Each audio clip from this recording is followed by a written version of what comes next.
y sobre todo la parte de tuberculosis era así, a la intemperie, como ustedes pueden ver, con ventanas grandes, ventiladas, y los pacientes se encontraban en estas áreas. Los pacientes, la tuberculosis es una enfermedad infectocontagiosa con una tasa de letalidad bastante alta, ¿no? Tasa de mortalidad es muy, muy alta. Pacientes a diario fallecen de esta enfermedad y es importante tener en cuenta. A la microscopía electrónica podemos visualizar los bastones clásicos, ¿no? Diagnosticados, de ahí el nombre de bacilo, por la característica de bacilo o de bastón que tiene esta bacteria. Entonces empezamos. La TBC es una enfermedad más, creo que hay que considerarla que no. No es una enfermedad más, esta es una enfermedad infectocontagiosa causada por el Mycobacterium tuberculoso o bacilo de Koch. Es causante de más de la cuarta parte, ¿no?, de muertes evitables en el mundo anualmente, y se condiciona que enfermas entre 9 a 10 millones, según la última data, anualmente, y mata entre 2 y 3 millones de personas anuales en el mundo. Entonces es importante considerar la gravedad de esta enfermedad. Entonces, ¿qué tenemos como definición? Es una enfermedad infectocontagiosa, granulomatosa, ¿no?, crónica, que se localiza generalmente en el pulmón, aunque puede afectar, dependiendo a su diseminación, a otros órganos, ¿no? La transmisión es de persona a persona, generalmente es por inhalación directa. Este es un bacilo gram positivo, ácido alcohol resistente, tiene un tamaño bastante pequeño, 0.2 a 0.7 micras, es un aerobio estricto, que quiere decir que necesita sí o sí de oxígeno para su sobrevivencia y multiplicación, sobre todo en superficies frescas y oscuras, resiste a la desecación, pero felizmente es fototermosensible, que quiere decir que a la luz ultravioleta, luz solar, muere, ¿no? Entonces pertenece a la familia Mycobacteriaceae, junto con Mycobacterium africanum, el bovis y el microti, van a constituir el famoso complejo Mycobacterium tuberculoso. Existe otro tipo de micobacteriosis que también las consideramos atípicas, ¿no? Ahí entran el avium, ahí entran el abscessus, el leprae, que son otros tipos de micobacteriosis de tipo atípico, ¿no? Pero los que conforman el Mycobacterium tuberculosis son estos cuatro. ¿Necesita un reservorio? Sí, precisamente son los humanos, y se necesita una dosis mínima infectiva, que va a ser menos de 10 bacilos por inhalación, para causar enfermedad. ¿Ok? Entonces, el complejo Mycobacterium, de lo cual del complejo Mycobacterium, el 98% es precisamente el Mycobacterium tuberculoso. No menos importantes los otros, ¿no? El bovis africanus, microti, canetti. Esto es importante que lo tengan en cuenta. Entonces, en cuanto a la transmisión, viabilidad, ¿qué debemos valorar? Hay que tener en cuenta que el reservorio necesariamente es el humano, el hospedador es el humano, la dosis mínima infectiva, hemos dicho, son 10 bacilos por inhalación, es capaz de sobrevivir durante meses en el esputo mantenido en un lugar fresco y oscuro, y durante semanas en materiales como alfombras, cadáveres, abono, papel o ropa, o bien formando parte del polvo. Anteriormente se encontró en las momias lesiones cavitarias en pulmón y se demostró viabilidad cuando se encuentran en lugares frescos y oscuros. Pero es, como decía al principio, es muy sensible al calor, a la luz ultravioleta, a la luz solar, pero resiste al frío, a la congelación o a la desecación. De ahí la importancia y la supremacía o supervivencia de este bacilo a través de los años.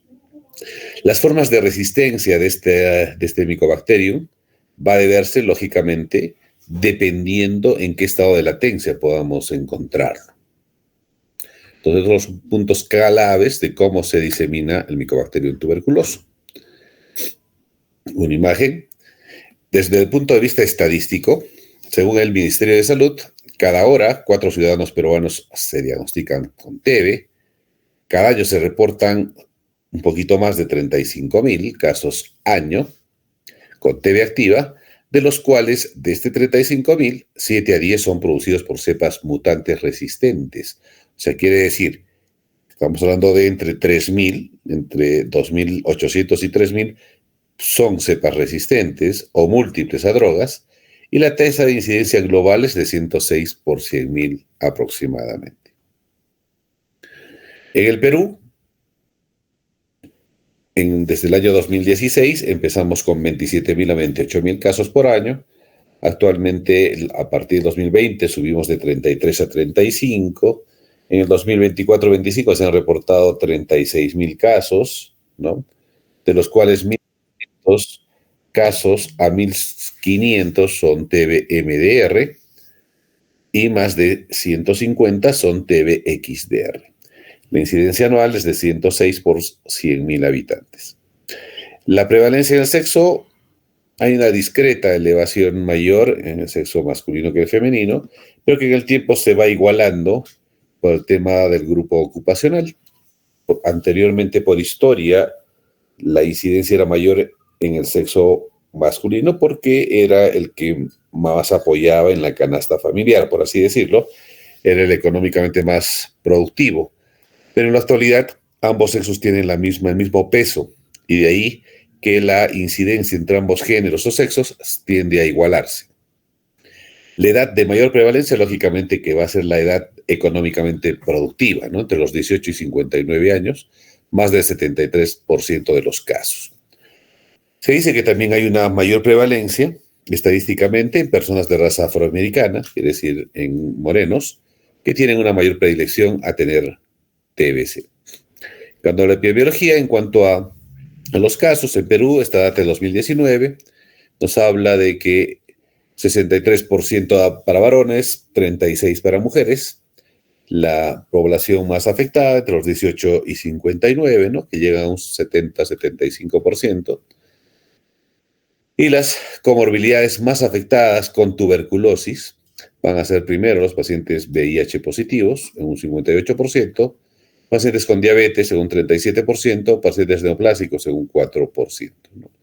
Hay algunos factores de riesgo asociados, como son las drogas, alcoholismo, personas privadas de su libertad, delincuencia, etcétera, ¿no? Abandono social, etcétera, que condiciona que haya mayor predilección o prevalencia. Dentro de los departamentos que tengan mayor incidencia en el Perú está Lima, lógicamente, Lima Metropolitana, el Callao, en segundo, y el oriente de nuestro país, ¿no? La zona selvática, Loreto. Cusco está en la tabla media, considerando esta incidencia de la data de 2019. Para el 2021 bajamos un poquito, de 33 millones de habitantes, 26.000 casos nuevos, ha ido bajando paulatinamente, ¿no?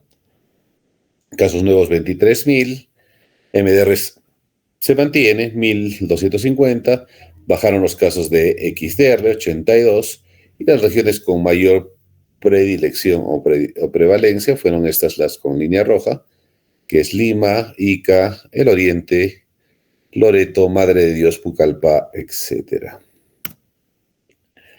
En la data 2022 tuvimos un pico interesante que llamó mucho la atención. Como región, Cusco fue catalogado como un área geográfica de muy alto riesgo para incidencia de tuberculosis. Para la data 2024-25 hemos bajado a alto riesgo, ¿no? Pero es importante que geográficamente nuestra ubicación de tránsito, sobre todo por estar en una zona de alta incidencia, como es Madre de Dios, no solo exportador de TB sensible, sino de MDR y XDR, hace que nuestra prevalencia e incidencia nuestra sea alta, ¿no? Las regiones que más incidencia tienen como departamento, la Convención, Acomayo, la segunda.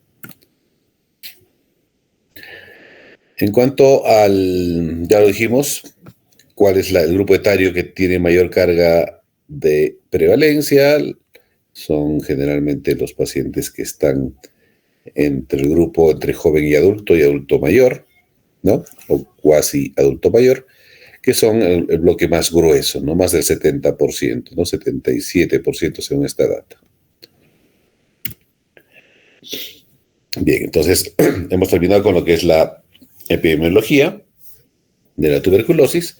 Y ahora pasamos a ver a la estructura en sí de la bacteria. Esta es la estructura molecular del Mycobacterium tuberculoso.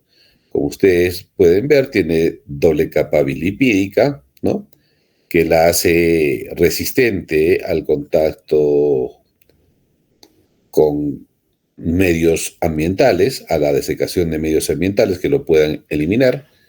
De ahí su fortaleza y su resistencia y su difícil manejo, que lógicamente este tipo de estructura va a inhibir la migración de leucocitos que causen granulomas. Dentro de su paleta celular es compleja, rica, más del 50% de la bacteria es causada o tiene contenido lipoproteínico.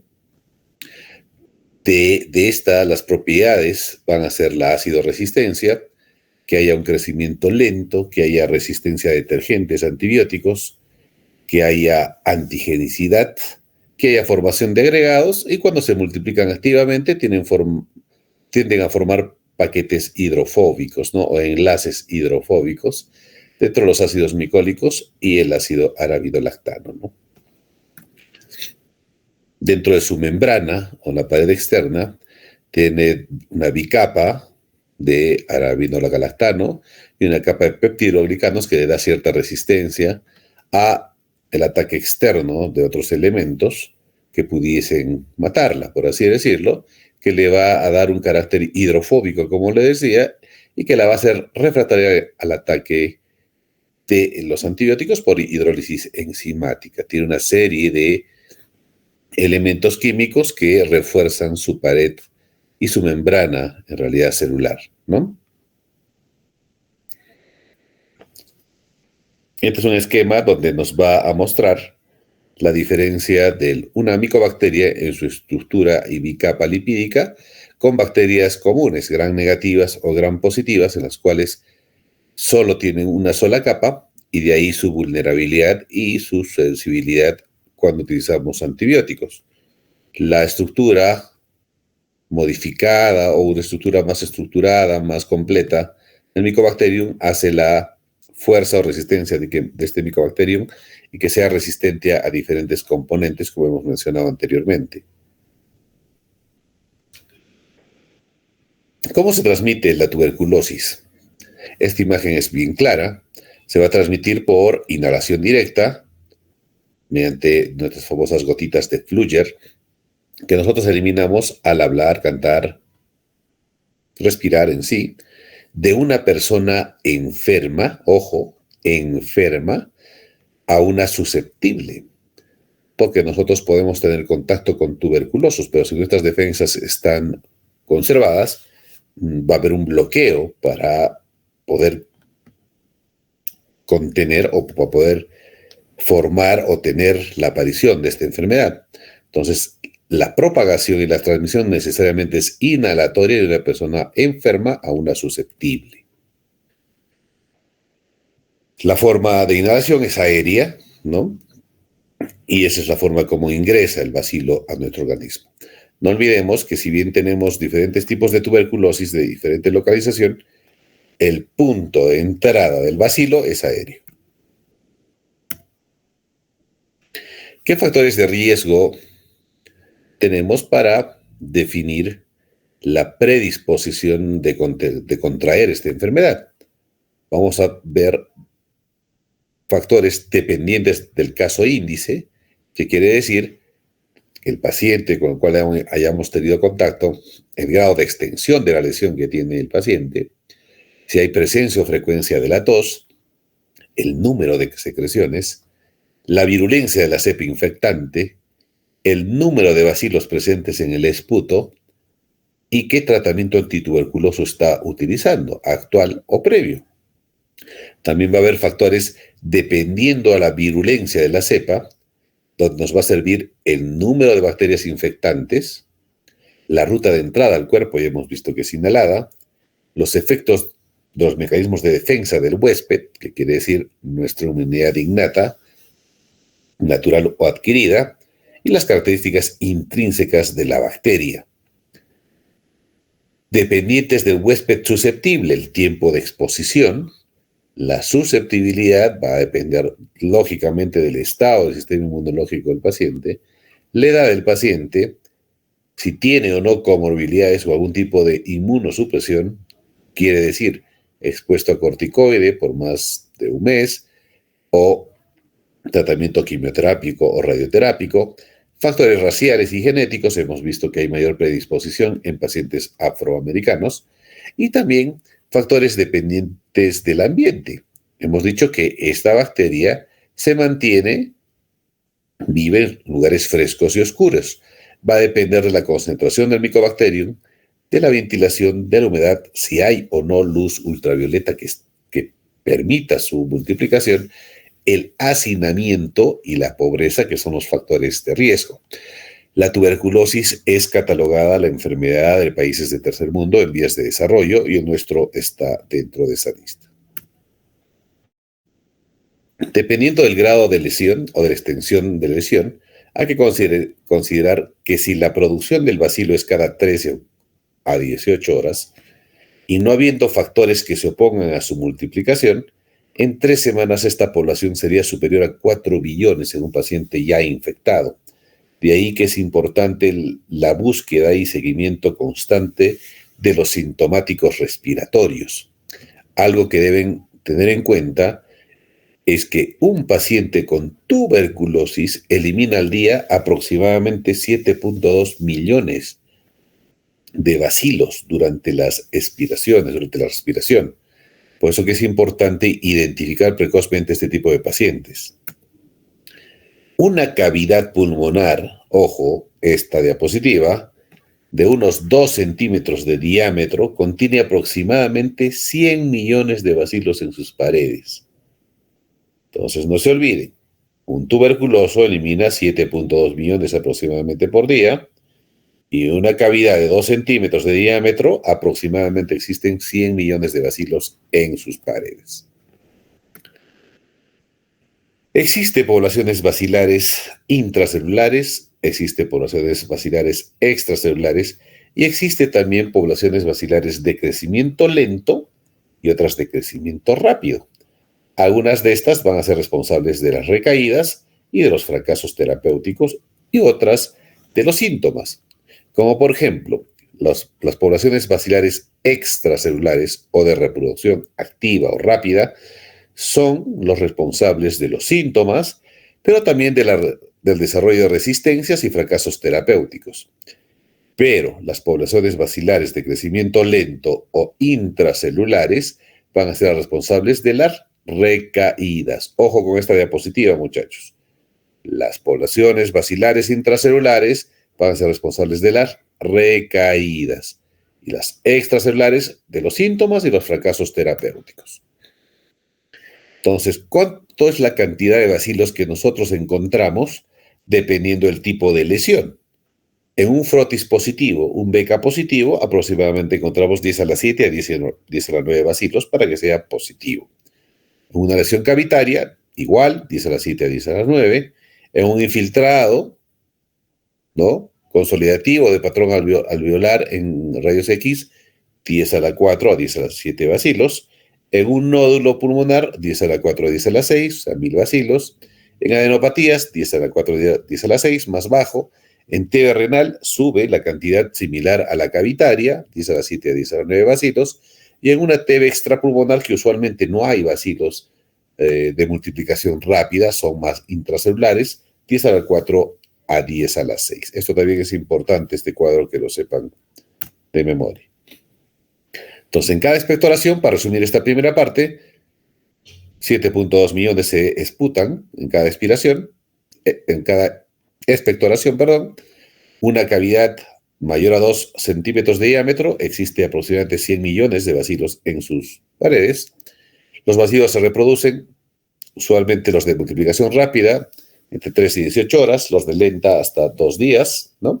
Y que en 3 semanas, si no contenemos y no controlamos al paciente, puede llegar este paciente a expectorar de estos 7.2 millones por día a 4 billones por día. El tamaño del bacilo es 0.5, 0.2 a 0.5, hasta 0.7, por lo cual el tamaño pequeño hace que pueda llegar hasta la zona distal del pulmón o la zona de intercambio gaseoso, que es nuestra zona alveolar, ¿no? Hay partículas mayores a 10 micrómetros que quedan atrapadas en el moco y son barridas por los cilios o nuestro sistema mucociliar como sistema de defensa. Se necesita una dosis mínima infectiva de 10 bacilos por inhalación. El punto de corte es 10 a 200 bacilos de dosis mínima efectiva para lograr producir enfermedad. Dentro del proceso epidemiológico existe una TB activa y una TB latente. Se dice que las personas expuestas en el tiempo tienen definitivamente un factor de riesgo alto el primer año, el 30%, y a partir del segundo año el 10%. Entonces, de los expuestos se infectan el 30% y de los infectados se enferman el 10%. Entonces, eso es lo que dice esta tabla del MINSA, ¿no? De los que ha habido contacto, de los expuestos al tuberculoso, el 30% hacen enfermedad, o hacen infección, perdón, y de ese 30%, o sea, de 10, 3, de esos 3, 1 hace enfermedad. Si es que, lógicamente, es susceptible de tener la enfermedad. Es lo que dice este cuadro. Ahora, ¿cómo progresa la enfermedad en este tipo de pacientes? Si son inmunocompetentes, quiere decir, nosotros tenemos un 5% de contacto en los primeros 2 años de tener tuberculosis y 5% es el resto de nuestra vida. Nosotros nos catalogamos como TB latente, todo personal de salud, de alguna u otra manera, después de hacerles un PPD, vamos a darnos cuenta que tenemos una TB latente, ¿no es cierto? Es probable que nuestros PPD sean positivos. Pero ¿qué pasa en inmunosuprimidos, tipo VIHs, tipo neoplásicos, tipo que tengan otro tipo de comorbilidades o expuestos a corticoide? El porcentaje de infección o de riesgo de infección es del 10% anual y acumulativo. Entonces, en un paciente VIH, por ejemplo, su riesgo de padecer VIH anualmente es del 10%, al segundo año es el 20%, al tercer año es 30% y va subiendo en este tipo de pacientes. En nosotros es el 5% que se mantiene. Eso nos dice esta lámina. En cuanto a la fisiopatología, ¿cómo se mete el bacilo? Si bien hemos dicho que la terapia de contacto es inhalatoria, ¿no es cierto? Se va a producir una aspiración y eliminación de partículas grumosas, o sea, las grandes, que van a quedar retenidas, sobre todo las que tienen tamaño mayor a 10 microgramos, o 10 micras, a ser contenidas, ¿no es cierto?, el bacilo, bacterias, por nuestro sistema ciliar, mucociliar, y van a ser eliminadas. Entonces, después de tener una aspiración de este tipo de bacilos, ¿cómo ingresa y cómo se produce la enfermedad? Va a introducir por vía inhalatoria, va a entrar a la zona orotraqueal, ¿no es cierto? Algunas se eliminarán por el tamaño, pero otras, por tamaño pequeño y inmunosupresión, van a seguir el tracto respiratorio. Entonces, es la primera parte de cómo ingresa el bacilo. Luego de ingresar estas bacterias o estos bacilos gram positivos, van a dirigirse precisamente por su tamaño hacia la región alveolar. Este es un alveolo y se va a producir un fenómeno de nidación alveolar. ¿Qué quiere decir? Que el alveolo se introduce dentro del alveolo y ahí se va a producir la famosa multiplicación, ¿no? O nidación del bacilo en el alveolo. Entonces, el alveolo empieza a multiplicarse, a esto se llama fase simbiótica, cada 13 a 18 horas, ¿no?, de crecimiento libre, va a contener al macrófago, que es nuestro primer soldado que va a tratar de capturar o absorber, se come al bacilo, el macrófago, pero dentro del macrófago, el bacilo sigue multiplicándose hasta que logra un estallido o una destrucción de nuestro macrófago. Por eso que se llama, este proceso va a producir la sintomatología o el proceso inflamatorio. Entonces, cuando el macrófago es invadido por el bacilo, se multiplica, se produce los síntomas característicos de la tuberculosis o los síntomas sistémicos, porque ahí es donde se activa nuestra cascada inflamatoria, ¿no? El factor de necrosis tumoral, la interleucina 1, la interleucina 6, nuestras quimiosinas participan en el proceso antiinflamatorio de tratar de contener la multiplicación del bacilo. Una vez que ha logrado el estallido de nuestro macrófago, que no haya podido contener, se puede desarrollar la enfermedad. Pero de inicio, si nuestro sistema defensivo está conservado, se va a producir el famoso foco de Gong o complejo de Gong, que todos debemos tener, al menos los que hemos sido vacunados. Si todos tienen una cicatriz en el brazo, van a encontrar que ha habido contacto ya con el bacilo tuberculoso. Entonces, ¿qué es lo que vamos a tener? Nuestro famoso foco de Gong. ¿Y cuál es el foco de Gong? Neumonitis, alveolitis y linfangitis. Entonces, la famosa triada de Gong, que va a producir una cicatriz que todos tenemos los que hemos tenido contacto con el bacilo, ¿no? Entonces, el famoso foco de Gong. Pero si el foco de Gong no se encuentra en este proceso donde el macrófago estalla y no logra calcificarse o contener la multiplicación o detener la expansión del bacilo, por diseminación linfangítica va a producir linfonodos, ¿no? Y por diseminación hematógena intracelular va a producir la enfermedad porque va a contaminar los ganglios mediastínicos. Y se va a producir los famosos nódulos de Simmons. Los nódulos de Simmons, secundario al complejo de Ranke, que es mediante la diseminación hematógena, se van a empezar a activar, va a diseminar los bacilos que ya están multiplicados y tienen un número bastante importante. Por diseminación linfohematógena van a ir hacia la zona superior apical, que es donde generalmente hay mayor capacidad de oxigenación. Y hemos dicho que el bacilo es un aeróbico estricto, o sea, necesita sí o sí oxígeno para su supervivencia. Y es ahí donde encontramos los famosos infiltrados, ya con sintomatología, en las partes apicales del paciente. En la mayoría, más del 70% de la TB, la encontramos en las zonas apicales, ¿no? Porque es la zona más ventilada. La capacidad de las micobacterias para causar enfermedad va a estar necesariamente asociada a su capacidad de sobrevivir dentro del macrófago de acogida. El macrófago es el que lo lleva y lo distribuye, ¿no es cierto? Entonces el objetivo es esta es la base fisiopatológica por lo cual se disemina la enfermedad. Entra al macrófago, lo revienta y por ahí disemina. Entonces, lógicamente que en este proceso se tiene que valorar los mecanismos de defensa propios del huésped para poder contener la expansión. Vamos a tener el primer foco primario, ¿no? Nuestro foco de Gong. Va a haber compromiso porque no hay contención del mismo. Va a haber infiltración ganglionar por diseminación linfangítica. Por vía sanguínea se va a producir la primoinfección a nivel pulmonar y por vía sanguínea la diseminación cuando tenemos una localización extrapulmonar.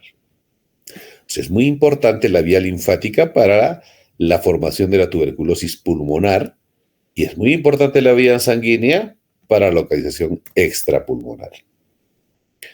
En cuanto a la clínica, no hay síntomas patognomónicos de tuberculosis, pero sí hay signos sugerentes, como por ejemplo, tos seca o productiva más de 15 días. A eso lo catalogamos como sintomático respiratorio.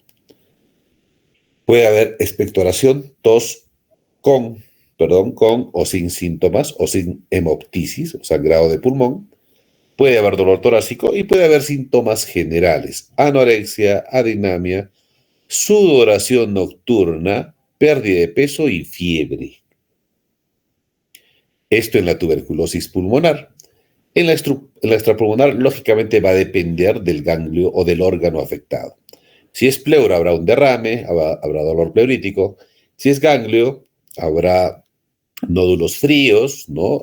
Aumento de tamaño de nuestra cadena cervical, escrófula.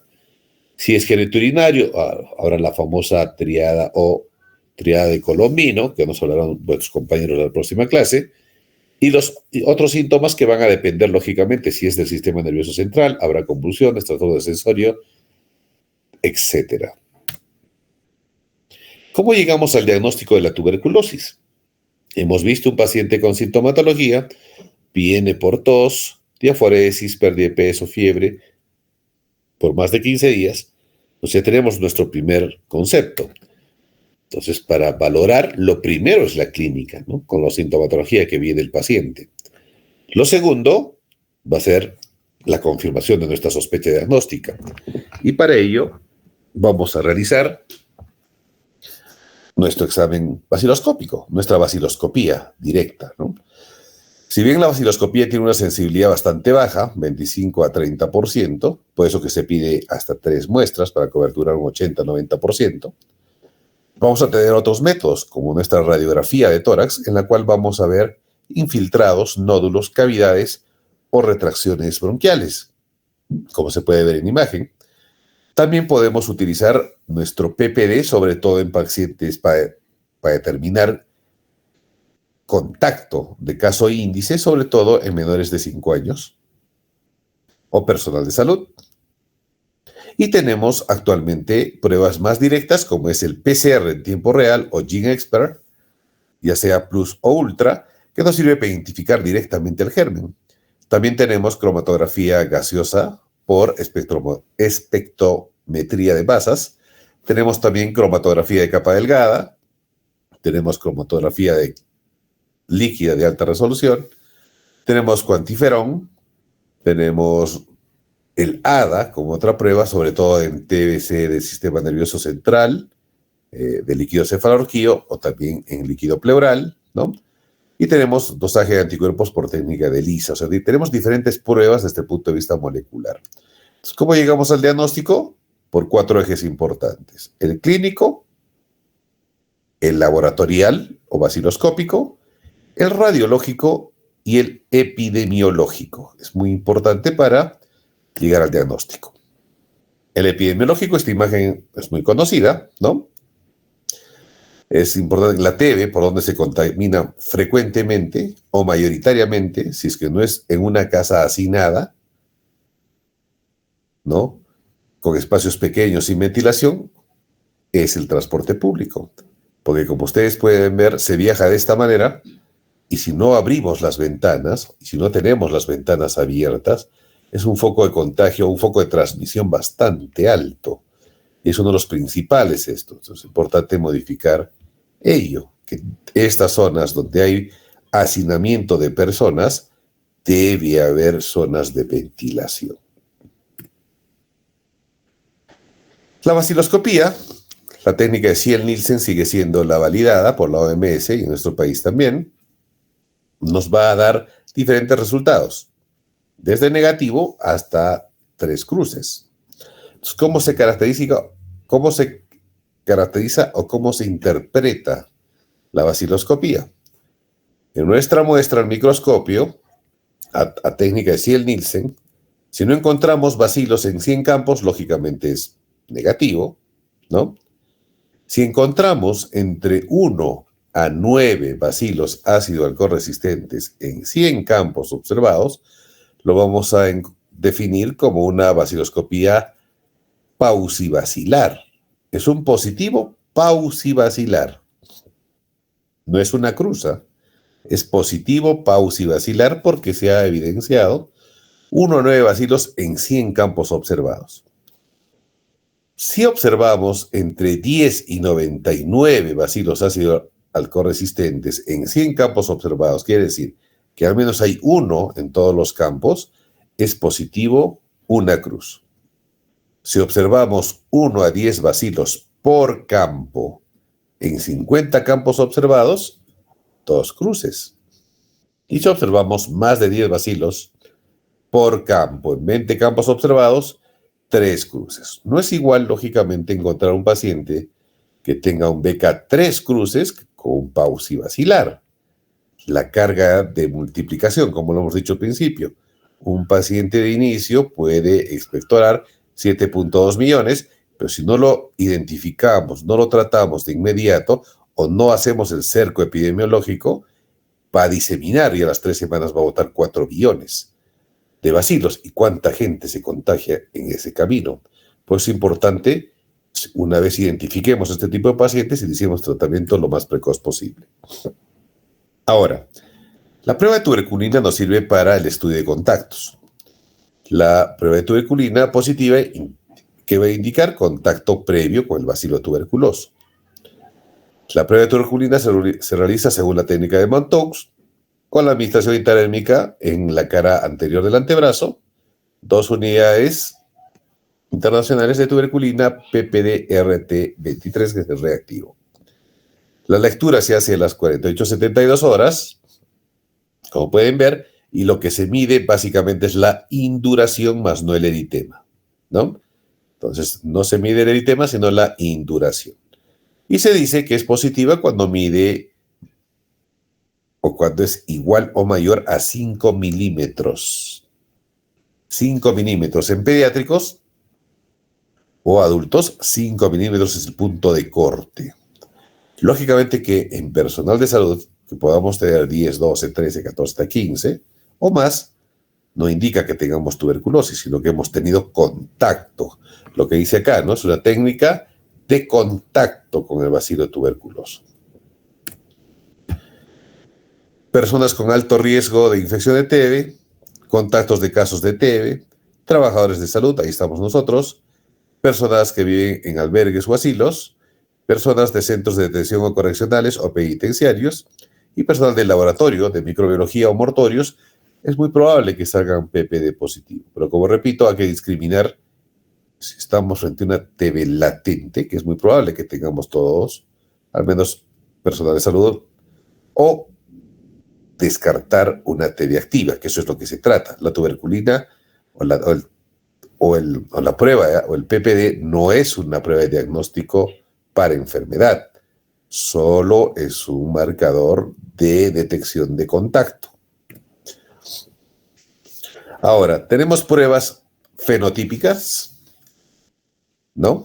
Rápidas fenotípicas, en esta tenemos la MOTS, que es una prueba directa que se utiliza a partir de muestras de esputo, simultáneas de TB sensible como TB-MDR, se indica para resistencia de isoniazida rifampicina, los resultados son largos, 7 a 14 días, y en TB pulmonar con baciloscopía, o ¿cuál es su requerimiento? Baciloscopías negativas, positivas o paucibacilares.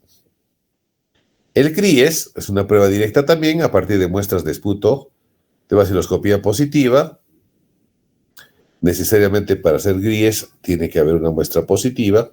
Nos sirve para detectar resistencia a isoniazida rifampicina y los resultados van entre 14 y 28 días, un poquito más largo. Tenemos el BACTEC-MIGIT, que es un cultivo de medio líquido. Nos sirve para diagnóstico de tratamiento de TB y la sensibilidad a medicamentos de drogas de primera línea. Quiere decir, a todas las drogas de primera línea, isoniazida, rifampicina, etamitol, estreptomicina y piracinamida. El resultado debería salir entre 4 a 12 días desde el cultivo positivo. Indicada para detección de TB pulmonar y extrapulmonar a partir de muestras pulmonares y extrapulmonares. Para TB infantil, trabajador de salud, VIH y comorbilidades con diabetes, cáncer, enfermedad renal crónica. En la TB del sistema nervioso central y otras extrapulmonares se recomienda realizar MIGIT, BACTEC o BACTEC-MIGIT, cultivo de medio líquido. Estas son las pruebas fenotípicas. También tenemos pruebas rápidas moleculares de sonda lineal, famosas, llamadas genotype, que ¿qué es lo que nos va a identificar? No solo nos va a identificar bacilos, sino nos va a identificar si existe algún grado de mutación o resistencia a isoniazida y rifampicina. Una característica del genotype es que necesita sí o sí muestras positivas. Va a identificar complejo Mycobacterium y detecta mutaciones para rifampicina e isoniazida. Sus resultados deberían salir en 72 horas. Anteriormente se realizaba solo en el Instituto Nacional de Salud o los laboratorios regionales de referencia o intermedios. En la actualidad nosotros contamos a nivel local con esta técnica. Las indicaciones: detección directa o indirecta, resistencia a isoniazida rifampicina e identificación del complejo Mycobacterium tuberculosis, indicado en pacientes con TBC pulmonar frotis positivo o pacientes con tuberculosis frotis negativo o extrapulmonar con cultivo positivo, o sea, necesariamente tiene que ser positivo antes o durante el tratamiento. No debe usarse como para monitorear respuesta al tratamiento, no son pruebas como para hacer seguimiento. Y esta prueba nos sirve para utilizar drogas de segunda línea, lógicamente, e identificar si estamos frente a un paciente MDR en fracasos o contactos, ¿no? Porque nos va a identificar sensibilidad. Esta lámina es muy importante, ojo, no se olviden de esta lámina, que es la secuencia o frecuencia de mutaciones que se encuentra en la tuberculosis, es generalmente por identificación de los diferentes genes. Por ejemplo, el INH, para isoniazida, se puede encontrar CAG en un porcentaje más amplio, INHA y AHPC. Los que más se encuentran en isoniazida es CAG y INHA. En rifampicina, el RPOB, en piracinamida, el PCNA, en estreptomicina, el RPLS y el RRS, en etambutol, el MB y en fluoroquinolonas, el GIRA. Son las principales mutaciones genéticas de resistencia a drogas. Si sale el resultado, identifica este gen mutante, significa que son, o está definiendo que son resistentes a estas drogas, o el paciente es resistente a este tipo de drogas. O sea, ojo con este cuadrito, muchachos. Un infiltrado típico, infiltrado alveolar apical, hemos dicho al principio, ¿no es cierto? Famosos nódulos de Simmons, que se van hacia la parte apical más aireada, más ventilada, donde hay mayor cantidad de oxígeno y donde produce su nidación y empieza a hacer la enfermedad y destrucción parenquimal, ¿no? Otra de acá, infiltrados algodonosos, con lesiones cavitarias en ápices, ¿no? Lesiones cavitarias, un paciente secuelado, como ustedes pueden ver, son tractos bastante gruesos en ápice, sobre todo derecho. Este mismo ya llegó secueladito, y acá hay una cavidad, el pulmón ya ha tenido un compromiso pulmonar importante, estos ya son tractos fibrosos, gruesos, de un paciente post-TB. Otra de acá, un paciente que debuta con efusión pleural, ¿no? Donde al final se le hace la toracocentesis y biopsia y se determina TB pleural. Pues trata de acá, igual, efusión pleural izquierda, ¿no? Con compromiso importante, izquierdo, velamiento izquierdo, se hizo también la toracocentesis y biopsia, y también el diagnóstico fue TB pleural. No olvidemos que la tuberculosis es la gran simuladora. Puede presentar como un infiltrado neumónico y es TB, puede presentar como una efusión pleural o un derrame pleural y es tuberculosis. Puede parecer un hongo, como en la placa anterior, ¿no? Infiltrados locales, ¿no es cierto?, tipo micóticos, y es tuberculosis. O puede aparecer como una masa, puede debutar como una masa, ¿no? Y es tuberculosis. Por eso llamamos a la TB como a la gran simuladora. ¿Cuáles son los términos operacionales que debemos conocer? La norma técnica, que ha ido variando desde el 2013, 2018, nos da varios instrumentos de cómo definir. Entonces, actualmente estamos manejando una nueva clasificación que se dio en marzo del 23, que nos da algunos conceptos específicos. Caso probable de tuberculosis, persona que presenta síntomas o signos sugestivos de tuberculosis e incluye los sintomáticos respiratorios. Caso de tuberculosis, persona a quien se le diagnostica tuberculosis y a la que se le debe administrar tratamiento anti-TB con diagnóstico bacteriológico o histopatológico. Caso de tuberculosis pulmonar, persona a quien se le diagnostica tuberculosis con compromiso del parénquima pulmonar con o sin confirmación bacteriológica, baciloscopía, cultivo o prueba molecular. Caso de tuberculosis extrapulmonar, persona a quien se le diagnostica tuberculosis en órganos diferentes de los pulmones. El diagnóstico se basa en el cultivo, prueba molecular positiva, evidencia histopatológica e evidencia clínica de enfermedad extrapulmonar activa. Algo que es importante, brote de tuberculosis. ¿Qué significa? La identificación de 2 casos nuevos en una población cerrada que nunca presentó episodios de tuberculosis. Eso se llama brote tuberculoso. 2 casos en una población cerrada que nunca tuvo TB. Otro dato importante es la conversión. ¿Qué es la conversión? Se considera cuando se tiene 2 cultivos negativos consecutivos con un intervalo de 30 días después de tener un cultivo positivo. En todos nuestros tratamientos anti-TB lo que buscamos precisamente es la conversión. Lo que buscamos con el tratamiento anti-TB en nuestros pacientes es que se produzca la conversión, ¿no? La conversión bacteriana. Reversión se considera cuando luego de una conversión bacteriológica inicial se vuelve a presentar 2 cultivos positivos consecutivos tomados con un intervalo de 30 días. Esto es al revés, ¿no? Ha habido una conversión inicial bacteriológica inicial y vuelve a presentarse 2 cultivos positivos. O sea, esto es lo que no queremos cuando iniciamos un tratamiento.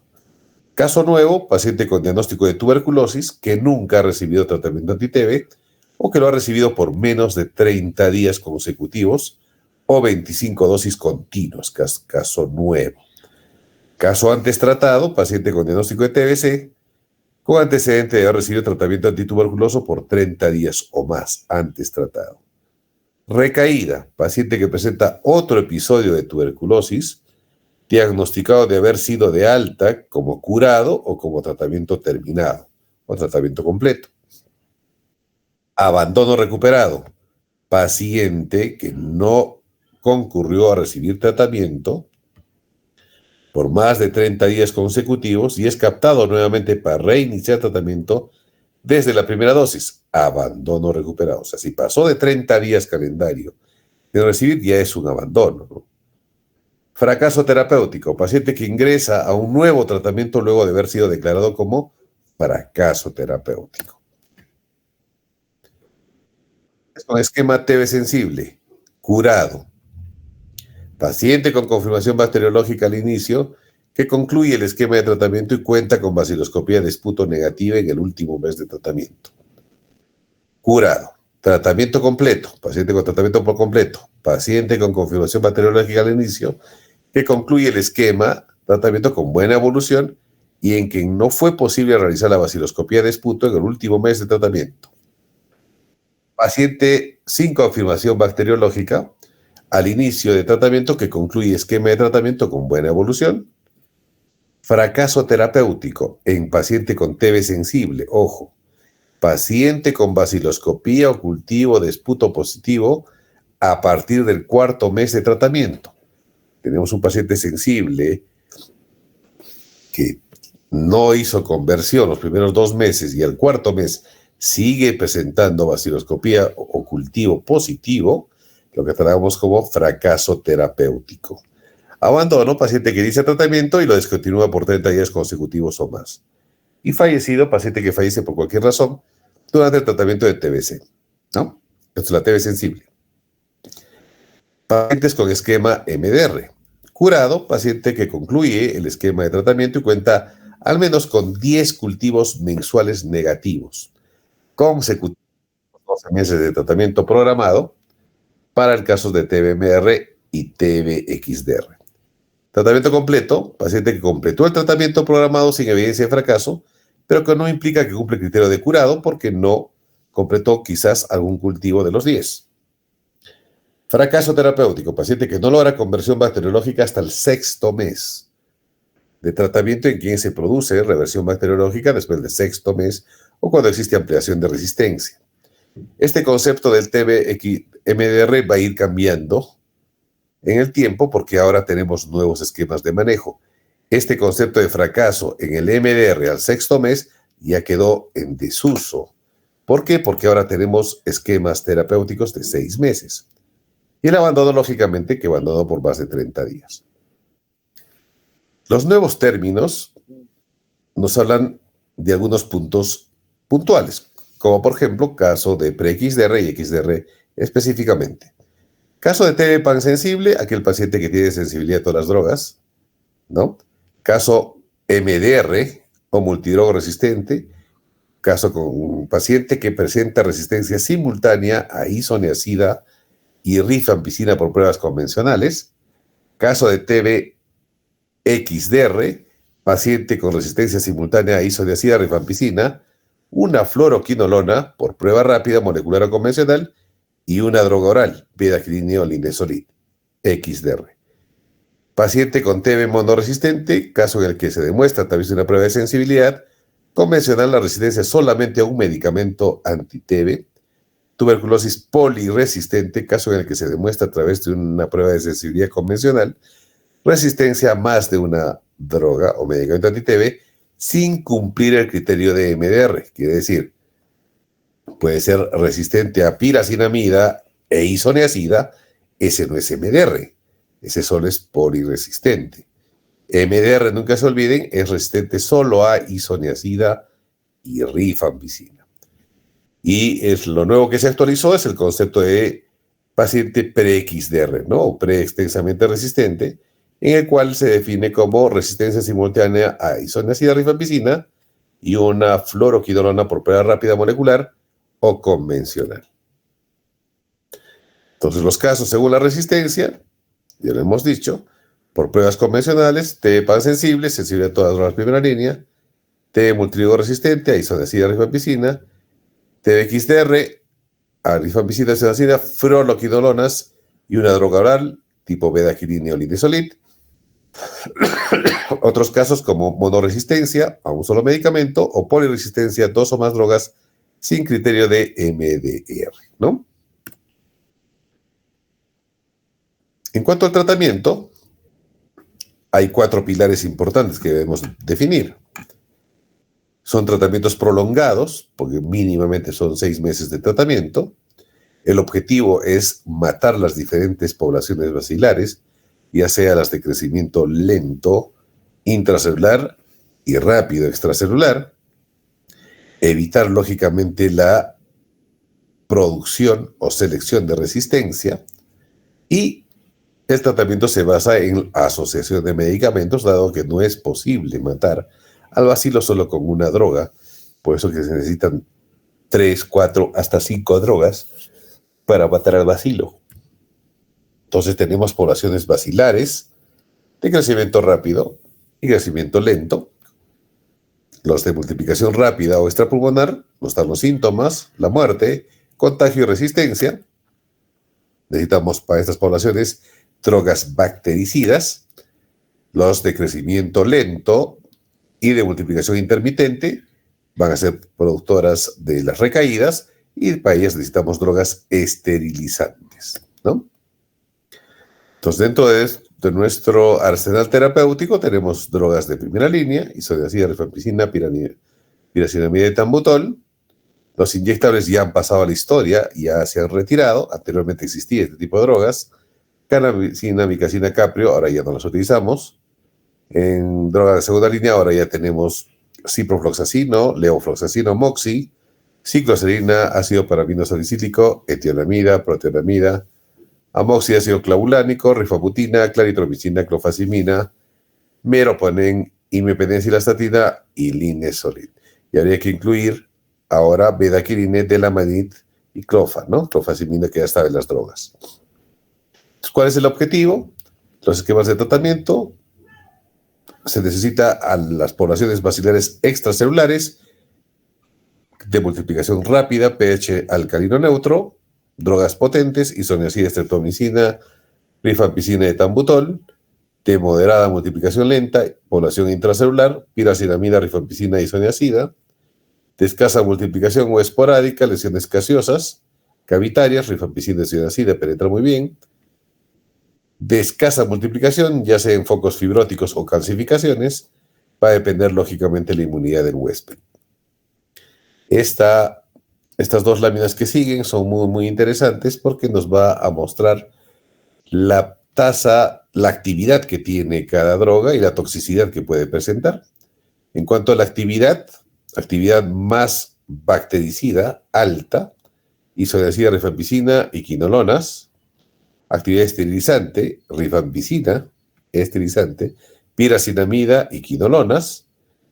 Su toxicidad es baja, ¿no? Actividad moderada, bactericida, linezolid, bedaquiline, delamanid, carbapenems. Actividad esterilizante moderada, linezolid, clofazimina, bedaquiline, delamanid y carbapenems. Dentro de actividad bactericida baja, etionamida, clofazimina, piracinamida, bactericida, más son esterilizantes. Y en cuanto a la toxicidad, baja toxicidad, el etambutol, la rifampicina, la isoniazida, fluoroquinolonas, bedaquiline, delamanid, carbapenem son drogas que utilizamos rutinariamente. Moderada toxicidad, piraciramida, linezolid, y alta el resto de drogas que ya no utilizamos, ¿no? Porque no están dentro del grupo principal de drogas bactericidas y esterilizantes. Este es un cuadrito que nos define definitivamente el costo de las diferentes cepas y los tiempos. La TB sensible sigue siendo 6 meses, ¿no? Aproximadamente el costo es de $812 por 6 meses que cuesta el Estado, porque son tratamientos gratuitos.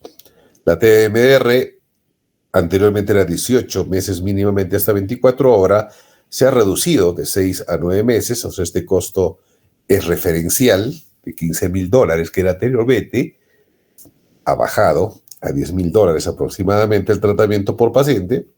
La TBXDR sigue siendo de 18 a 24 meses, generalmente 2 años a más de tratamiento, y el tratamiento, como pueden ver, costa aproximadamente más de $50,000 por paciente, ¿no? Aproximadamente $50,000 a $100,000 por paciente en 24 meses. ¿Qué quiere decir? El gasto es de $150,000 de costo de salud pública al Estado en cada paciente XTR. Eso es una enfermedad bastante costosa, la tuberculosis, que hay que tener en cuenta. Es un dato solo referencial. En cuanto a los esquemas, hemos visto que anteriormente teníamos este esquema, 2-4, vamos a retirar, pero solo este vamos a ver para lo que sirven las nomenclaturas. Los números grandes sirven para, delante de las siglas, indica los meses que durará el tratamiento en fármacos, ¿no? El slash significa el cambio de fase, y el subíndice anteriormente se utilizaba para los días que se aplicaban durante la semana. Actualmente este esquema ya no está en actividad, ya pasó a la historia, es el antiguo esquema para TB sensible. Ahora tenemos otros esquemas.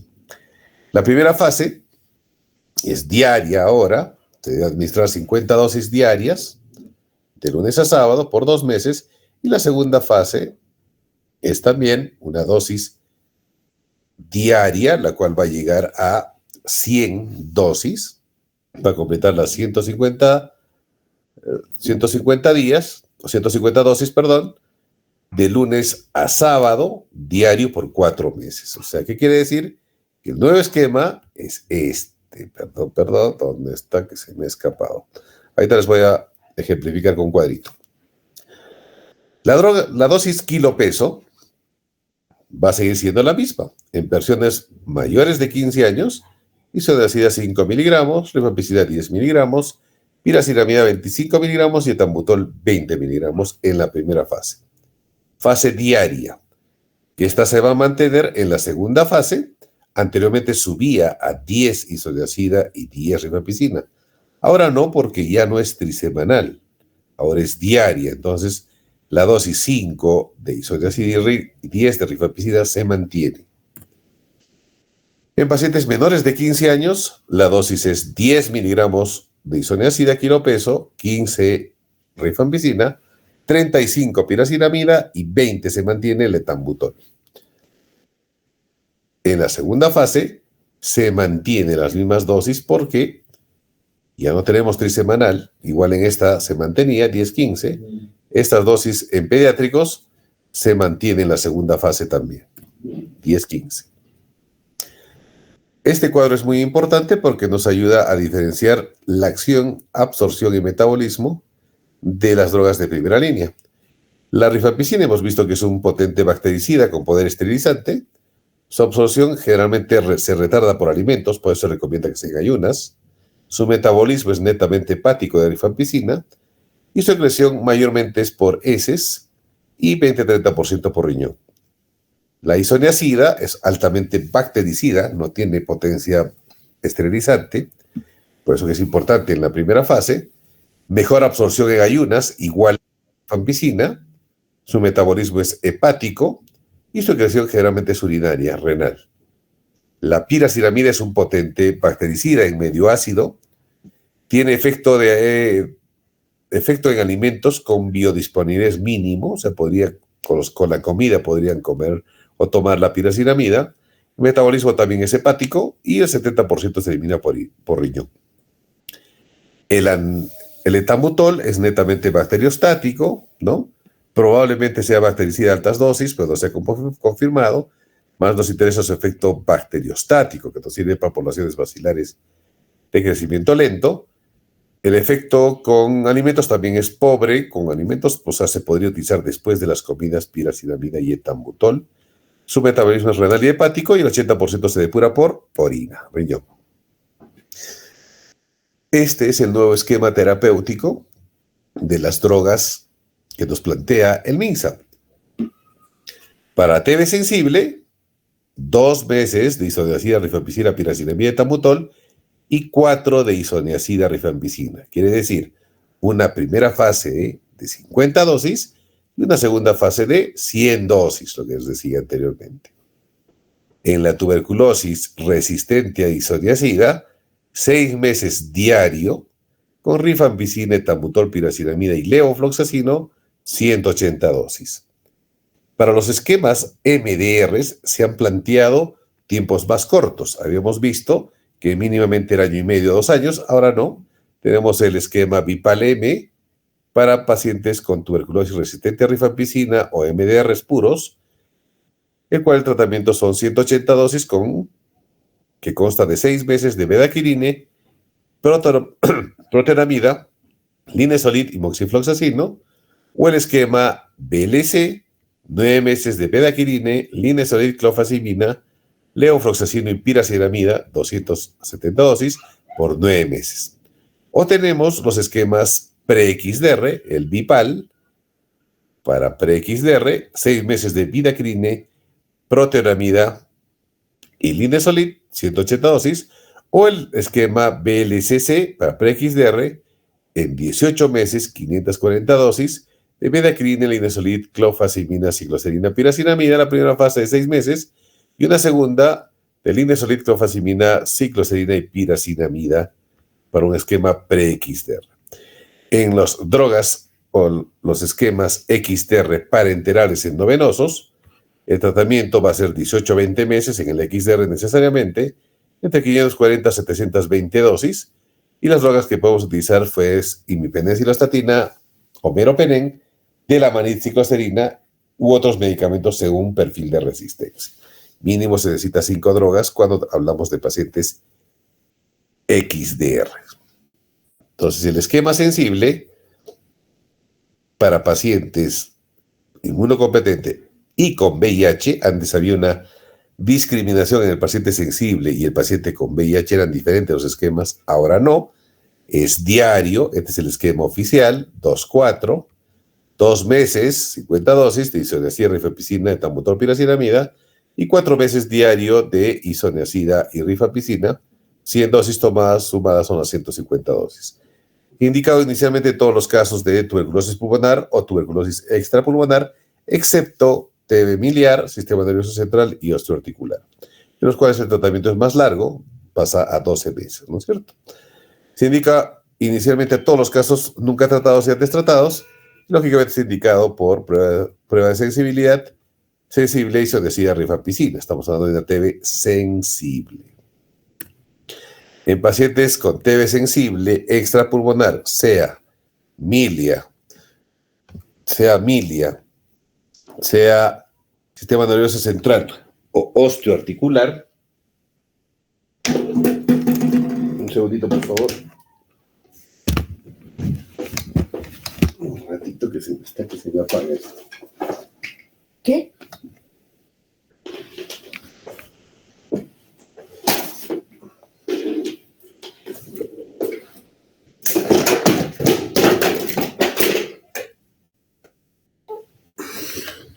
Ya, entonces en TB miliar, sistema nervioso central o osteoarticular, el esquema sigue siendo el mismo que anteriormente se manejaba. 2 meses de isoniazida, rifampicina, etambutol, piracinamida, diario, 50 dosis, y 10 meses de isoniazida, rifampicina, diario, 250 dosis, total 300 dosis, no se olviden. Indicado para casos de TB miliar, sistema nervioso central y osteoarticular.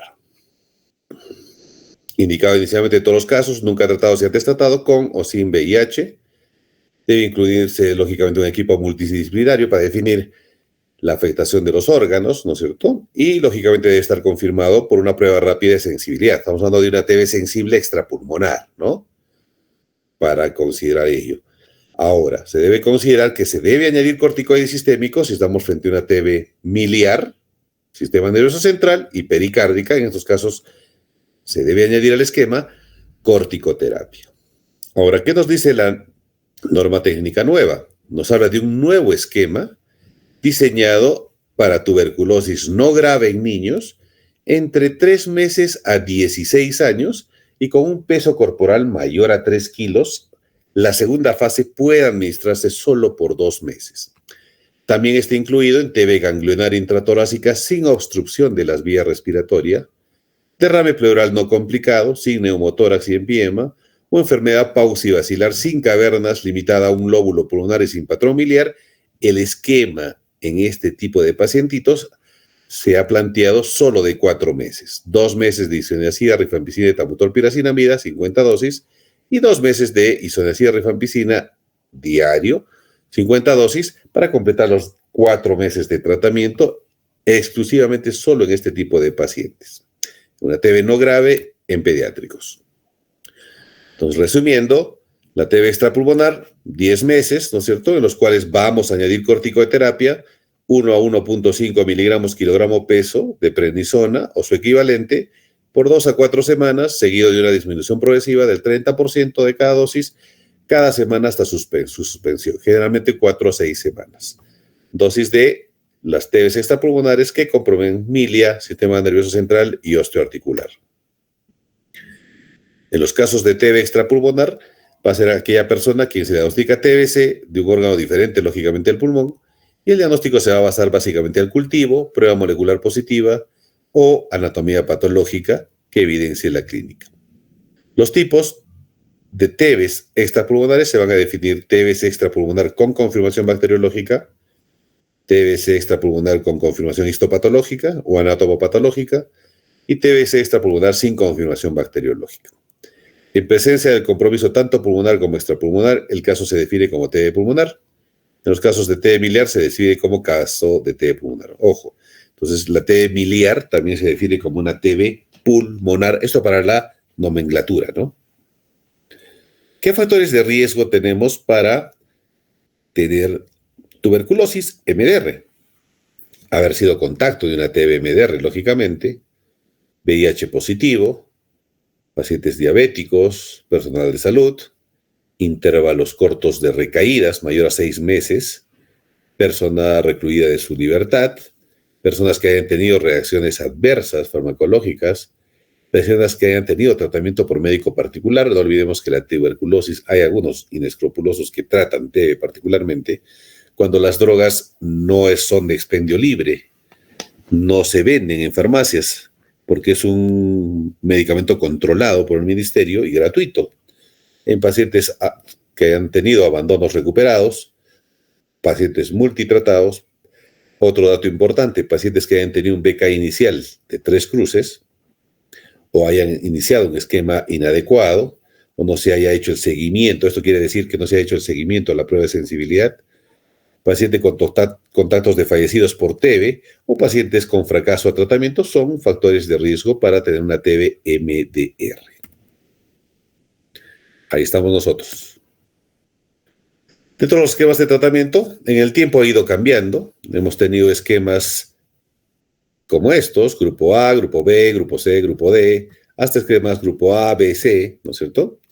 Hasta que el OMS cambia su nomenclatura en 2019 y nos coloca en grupos A, B, C, las drogas que se utilizan actualmente.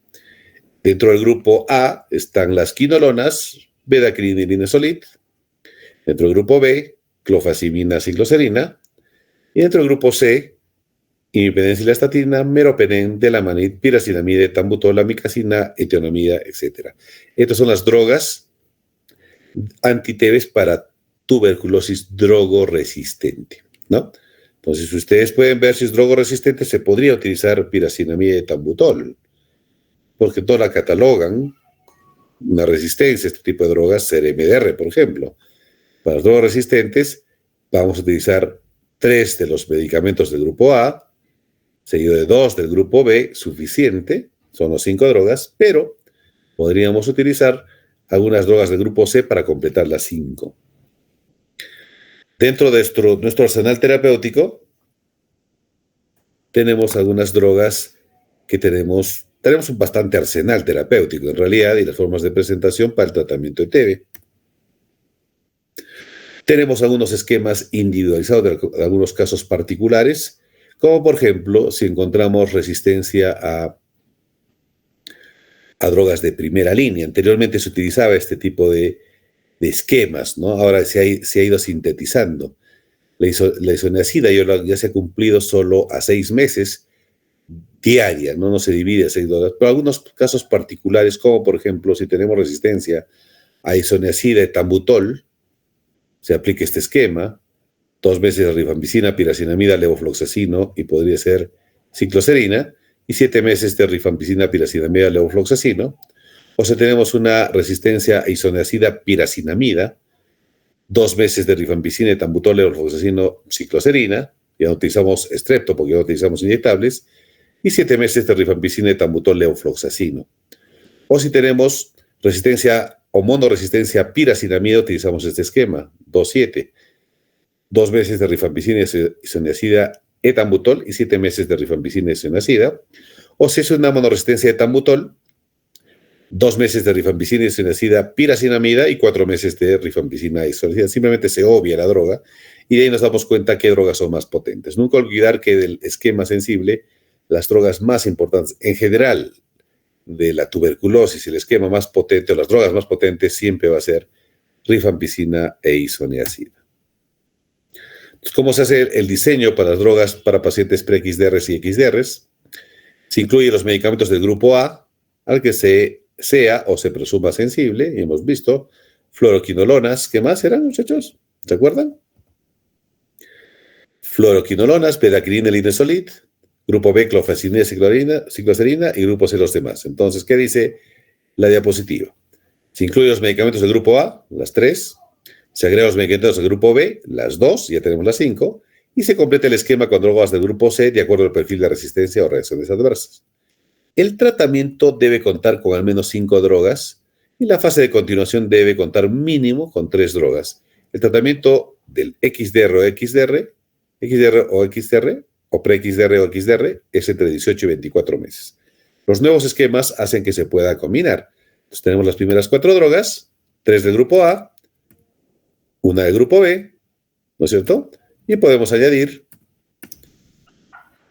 las 2 drogas del grupo B, ¿no es cierto? Son las 5.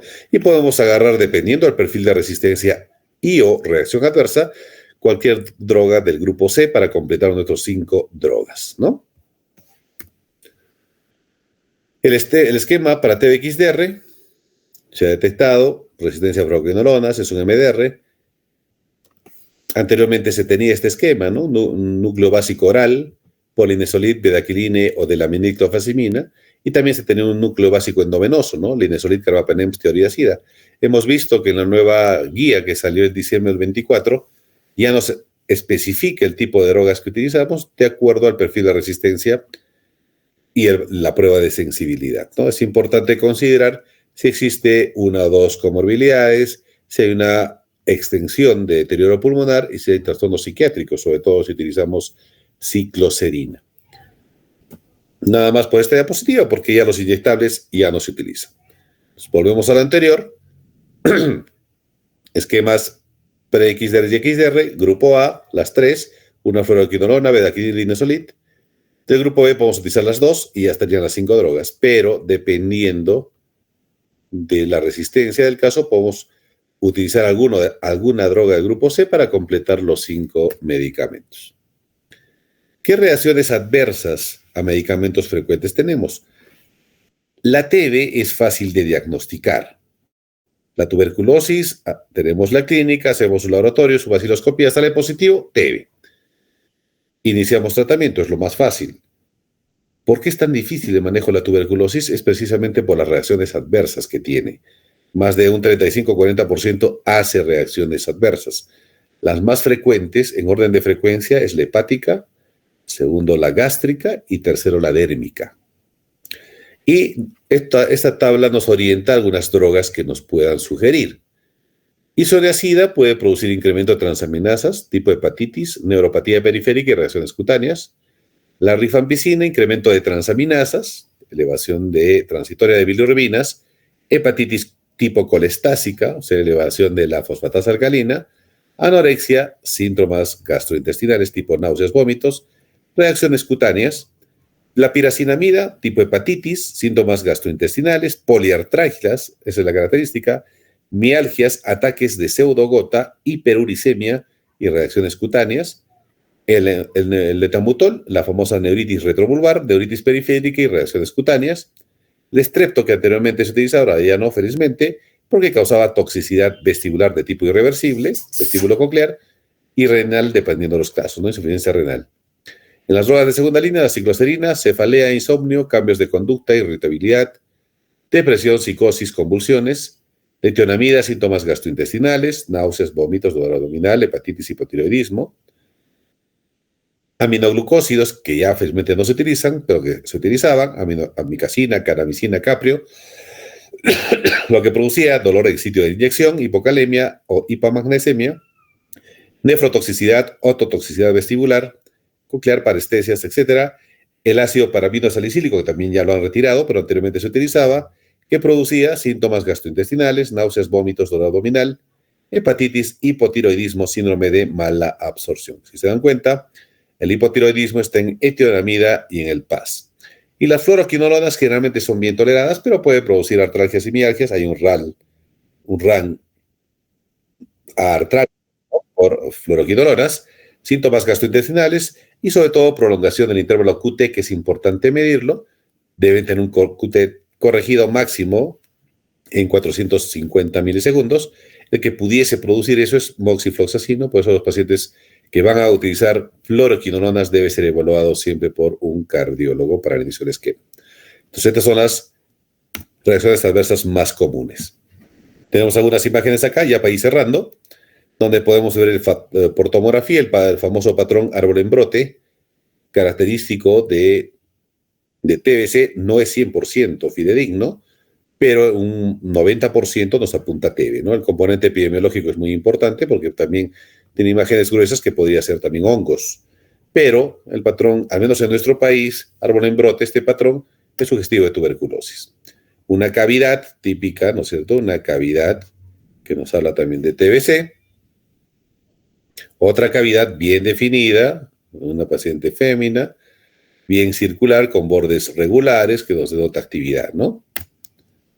Otro paciente con infiltrado alveolar en el hemitórax izquierdo, sobre todo apical, con lesiones cavitarias, como podemos ver acá, ¿no? Patrón alveolar con lesiones cavitarias, TBC pulmonar. A nivel macroscópico, esto es lo que hace la TB, ¿no?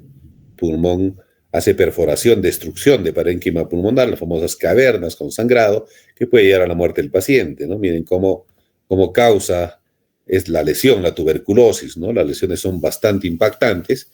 Cómo lesiona el pulmón la tuberculosis. Lesiones múltiples, cavitaciones, infiltrado granulomatoso, ¿no? Otra imagen, para un corte axial, para que vean toda la destrucción general que hace la tuberculosis, ¿no? Cavitaciones múltiples en lóbulo superior izquierdo, superior del pulmón izquierdo. O un infiltrado de pleura, ¿no? Cuando tenemos un infiltrado pared torácica en una TB pleural, ¿no? Infiltrados tipos supurativos, purulentos de lesiones a nivel de pared torácica. Tenemos otra, ¿no? También otro infiltrado tuberculoso, un paciente con una TB enteroperitoneal, ¿no? Esas son las famosas imágenes en mijo, ¿no? En mija, en mijo de café se llama, ¿no? Y para ir cerrando, estos dos flujogramas que nos indican el seguimiento de la búsqueda de TB. Lo importante es hacer tamizaje de los síntomas, buscar los famosos sintomáticos respiratorios. Si tenemos un caso presuntivo, si no tenemos sintomatología específica, solo es seguimiento, pero si tenemos un caso presuntivo, hacer nuestra prueba bacteriológica, nuestra baciloscopía. Si es positivo, inicio de tratamiento, y si es negativo, hacer seguimiento mediante consulta médica para hallar la causa del sintomático respiratorio. Esto en TB sensible. En casos de TB-MDR, tenemos un caso presuntivo, le hacemos la baciloscopía. Si es negativo, consulta médica para definir el diagnóstico, y si es positivo, iniciaremos tratamiento. Pero si a este paciente se detecta que es un paciente MDR, ¿no es cierto?, o micobacteriosis, o mejor dicho, le hacemos una prueba molecular rápida a este paciente presuntivo. Si no es detectado, definitivamente el GeneXpert, que tiene una sensibilidad más del 90% y especificidad también, ahora ya todos nuestros pacientes son sometidos a GeneXpert.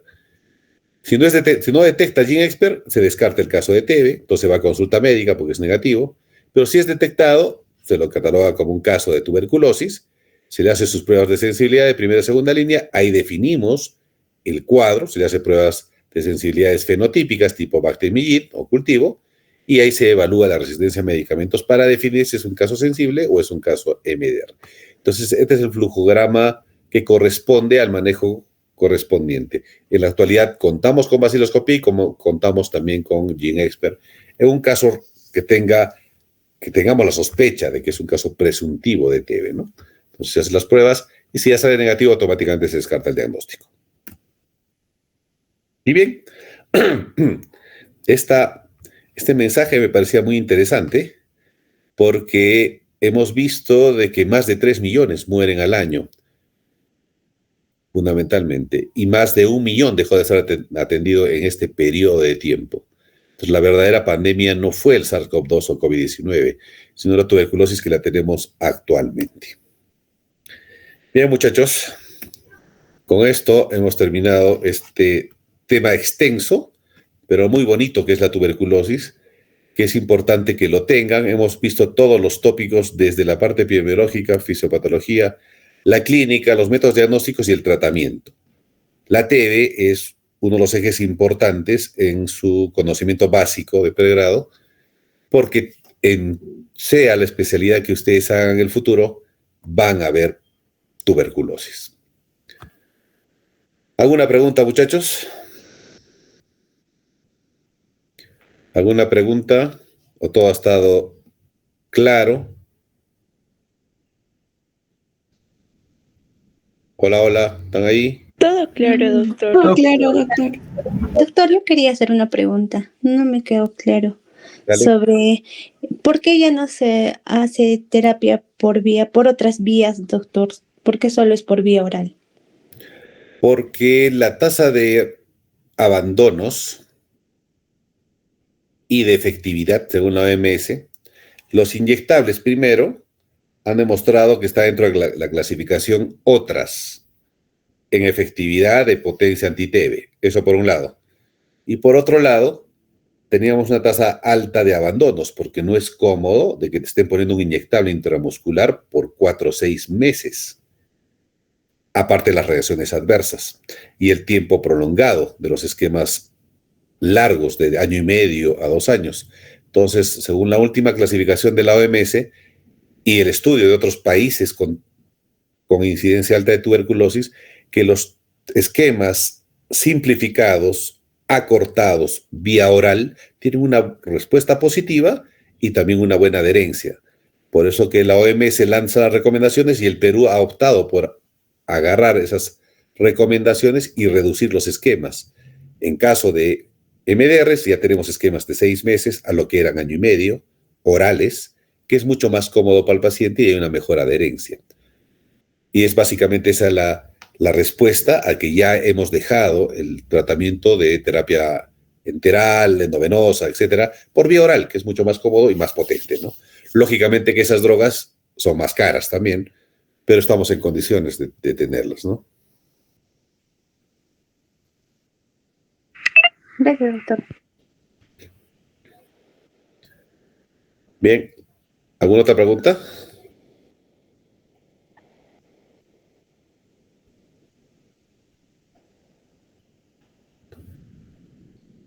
Ok, no habiendo más preguntas, nos vemos la próxima semana con TB extrapulmonar la cual debe desarrollar el grupo 2. Entonces ya les he dicho qué TEBs tienen que entrar, los más importantes, ¿no? Sistema nervioso central, osteoarticular, milia, pleura, genitourinaria, enteroperitoneal, etcétera, pero esas son las más importantes, ¿no? Y los esquemas de tratamiento en base a nuestra norma técnica, que es la que se utiliza en Perú. Bien, muchachos, cuídense, nos vemos la próxima semana. Ojo, mi grupo de prácticas que ni se apareció y no sé quién es, que deberían empezar hoy en la mañana, que nunca vinieron, deberían venir mañana, el primer grupo al menos, 8 de la mañana al Hospital Antonio Lorena. Buenas tardes.